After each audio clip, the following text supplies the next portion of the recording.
Okay, I've released the snake. I'm leaving the mound, but I was going to get this of this creek Indian removal. Black Warriors Path played a critical role as a route for creek removal on December 19th, 1835. Some 511 creek immigrants passed along the path through present-day Oakville Indian Mounds Park. In September 1836, a group of Creeks left Tallahassee in a wagon train of 45 wagons, 500 ponies, 2,000 Indians. This contingent followed along Black Warriors Path and passed through the present-day Oakville Indian Mounds Park on September 23rd, 1836. It's ironic that the route used by General John Coffey's army and Davy Crockett to defeat the Creeks was one of the same routes used in creek removal.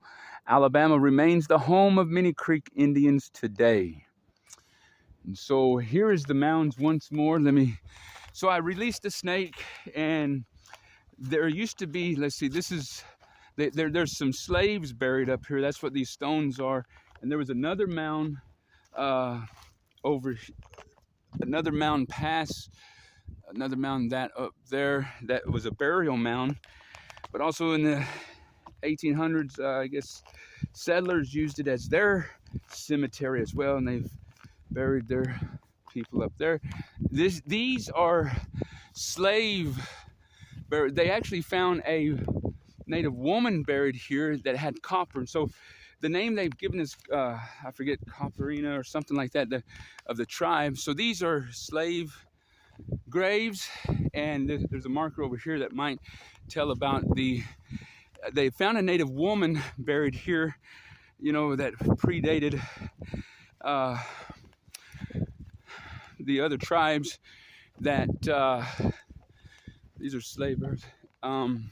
She had a copper breastplate on or something like that, and so I don't know what this sign says here. There's a sign here that says do not climb. Okay, do not climb on the side. So maybe those are the slave graves, and maybe this is where, over here is where they found it. I'm not sure where they found it, but look at that view over there. So here it is, the mounds. The other mound, that was a place where I found the snake inside the museum, the Cherokee Meeting House, the lake over there. That lake's been here all the time. It's naturally fed by a spring. And this was part of, as we just read, the Trail of Tears area. And I'm going to be taking a road, walking the back country, this back road. That's going to be an old Indian trail into Decatur that was part of the Trail of Tears. And I'm not sure what kind of snake that was at the museum. I don't even know if it was a male or female, but released it. Went on its happy way over there by the lake, and that was exciting. Well, let me get off this mound.